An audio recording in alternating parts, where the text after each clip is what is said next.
28 సంవత్సరాల experience evidence based గల Ayurvedic multi speciality hospital KSUSC hospital మన హైదరాబాద్లో. Welcome to Suman TV. Bill Gates Andhra Pradesh Amaravati రాక ఎన్నాల్లో వేచిన ఉదయం ఉన్నట్టుగా ఈరోజు ఉదయాన్నే గన్నవరం విమానాశ్రయంలో బిల్ గేట్స్ బృందాన్ని సాదర స్వాగతం పలికారు లోకేష్ గారు, ఆంధ్రప్రదేశ్ మంత్రివర్యులు. అదేవిధంగా అచ్చెన్నాయుడు హోంశాఖ మంత్రులు, తర్వాత సత్యకుమార్ గారు జనసేన ప్రతినిధులు అందరూ కూడా ఆయన ఫ్లైట్ దిగిన కాడి నుంచి స్వాగతం పలికి సచివాలయానికి తీసుకెళ్తాం జరిగింది. ఇక సచివాలయంలో అయితే సాక్షాత్తు ఆంధ్రప్రదేశ్ ముఖ్యమంత్రి గారు చంద్రబాబు నాయుడు గారు, deputy chief minister Pawan Kalyan గారు స్వయంగా ఆయన్ని ఆహ్వానించి బొకేస్ ఇచ్చి మిగతా మంత్రులకి కూడా పరిచయాలు చేసి సచివాలయానికి తీసుకెళ్తాం జరిగింది. ఏదైనా అదే ఉత్సాహం, అదే పరిచయం ఆయన ఇదిలో బిల్ గేట్స్ ముఖంలో కనపడింది. ఎందుకంటే ఈరోజు సైబరాబాద్ నిర్మించడంలో కావచ్చు, మైక్రోసాఫ్ట్ని తీసుకురావడం కావచ్చు, తర్వాత బిల్ గేట్స్ ఫౌండేషన్ ద్వారా అనేక సేవా కార్యక్రమాలు మిగతా రాష్ట్రంలో లేని విధంగా చంద్రబాబు నాయుడు గారు ఆ యొక్క టెక్నాలజీని ఉపయోగించుకున్నాడని చెప్పాలి. ఈరోజు హైదరాబాద్ ఇంత ఐటీలో హబ్గా ఏర్పడిందంటే ఆ రోజు విజనరీ లీడర్గా చంద్రబాబు నాయుడు గారి పనితీరే. మరి ఇప్పుడు అమరావతికి బిల్ గేట్స్ ఫౌండేషన్ని, మిలిండా గేట్స్ ఫౌండేషన్ని ఆ కార్యక్రమాలను తీసుకొచ్చారు. ఆ పనితీరు ఎలా ఉందో తెలుసుకోవటానికి ఈరోజు వాళ్ళ బృందం అంతా అమరావతిలో అడుగుపెట్టింది. దాదాపు 10:30 కాడి నుంచి 11:30 దాకా ఈ 1 అవర్లో ఈ యొక్క రియల్ టైం గవర్నర్స్లో పనితీరు ఎలా ఉంది, తర్వాత ప్రకృతి వైపరీత్యాలు వచ్చినప్పుడు ఎలా ఉన్నారు, సీసీ కెమెరాలు కరెక్ట్గా నిర్వహిస్తున్నారా లేదా అనేది ఒకటి చూడటం జరుగుతుంది. దీన్ని చంద్రబాబు నాయుడు గారు ఎక్స్ప్లెయిన్ చేస్తారు.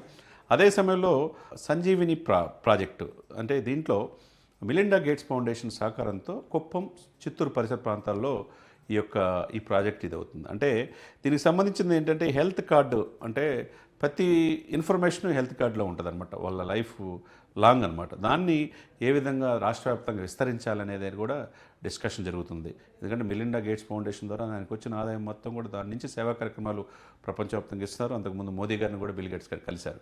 ఇప్పుడు అమరావతిలో అడుగు పెట్టడం, ఎందుకంటే ఈ మధ్యనే 12.5 లక్షల కోట్లు పెట్టుబడులు పెట్టడానికి ఇతర దేశాలలో ముఖ్యంగా అమరావతిలో పెట్టుబడులు పెట్టడం ముందుకు వచ్చారు. అది చంద్రబాబు నాయుడు గారికి ఉన్న 4 దశాబ్దాల అనుభవం కావచ్చు, పవన్ కళ్యాణ్ గారికి ఉన్న ఇది, దాంతోపాటు మోదీ గారి ఆశీస్సులు, కొత్తగా ఏర్పడిన రాష్ట్రం అమరావతి పూర్తవుతున్న ఆశ ఉంది. ఆంధ్ర జీవనాడి పోలవరం పూర్తవుతుందన్న అభిలాష కూడా ఉంది. పరిశ్రమలు పెట్టుబడులు పెట్టడానికి ముందుకు వస్తున్నారు. దీంతోపాటు ఇదే సమయంలో బిల్ గేట్స్ అమరావతిలో అడుగు పెట్టడం చాలా చారిత్రాత్మకమైన విషయంగా మనం చెప్పుకోవాలి. ఎందుకంటే టెక్నాలజీని అందిపుచ్చుకోవట్లో చంద్రబాబు నాయుడు గారు ఎప్పుడు ముందుంటాడు. దాన్ని అందిపుచ్చుకొని ప్రకృతి వైపరీత్యాలు వచ్చినప్పుడు దాని నష్ట నివారణ చర్యలు, ఆ పనితీరు, రియల్ టైం గవర్నెన్స్ పనితీరు చంద్రబాబు నాయుడు గారు బిల్ గేట్స్కి ఎక్స్ప్లెయిన్ చేయడం జరుగుతుంది. ఆ తర్వాత Sanjeevini project Melinda gates foundation ద్వారా ఈ యొక్క హెల్త్ రికార్డ్స్, ప్రతి ఒక్కరి ఆరోగ్యం, భద్రత, ఆ రికార్డ్స్ మెయింటెనెన్స్ ఏ విధంగా చేస్తున్నారు, ఆ టెక్నాలజీ సాంకేతికను ఎలా ఉపయోగించుకుంటున్నారు అనేది ఇరువురి మధ్య చర్చ జరిగే అవకాశం ఉంది. ఇది 10:30 నుంచి 11:30 వరకు సచివాలయంలో డిస్కషన్ జరుగుతుంది. ఆ తర్వాత ఉండవల్లి సమీపంలో వ్యవసాయ ఆధారిత, అంటే టెక్నాలజీని ఉపయోగించుకొని ఈ డ్రోన్ టెక్నాలజీతో సాంకేతికను అలవాటు చేసుకొని ఎలా చేస్తున్నారు వ్యవసాయం ఆంధ్రప్రదేశ్లో అనేది అది కూడా ఎక్స్ప్లెయిన్ చేయడం జరుగుతుంది. ఆ వెంటనే ఉండవల్లిలో చంద్రబాబు నాయుడు గారి నివాసంలో విందు ఏర్పాట్లు చేయడం జరిగింది. దీంట్లో ఈ కార్యక్రమంలో అటు పవన్ కళ్యాణ్ గారు, చంద్రబాబు నాయుడు గారు, లోకేష్ గారు, మిగతా ముఖ్యమైన అధికారులు, చీఫ్ సెక్రటరీ, మంత్రులు పాల్గొనే అవకాశం స్పష్టంగా కనపడుతుంది. ఆ తర్వాత సాయంత్రానికి ఈ పనులన్నీ బిల్ గేట్స్ కార్యక్రమం షెడ్యూల్ ముగించుకొని ఢిల్లీ వెళ్ళే అవకాశం ఉందనేది ఆయా వర్గాలు చెప్తున్నమాట. ఏదేమన్నా కానీ ఈ అవకాశాన్ని అందిపుచ్చుకోవట్లో చంద్రబాబు నాయుడు గారు ముందుంటారు. బిల్ గేట్స్ ఫౌండేషన్ ద్వారా ఆయన చేసే కార్యక్రమాలతో చాలా ఆంధ్రప్రదేశ్కి, ముఖ్యంగా అమరావతికి, కొత్త రాజధానిగా ఏర్పడుతున్న అమరావతికి మేలు కలిగే అవకాశం స్పష్టంగా కనపడుతోంది.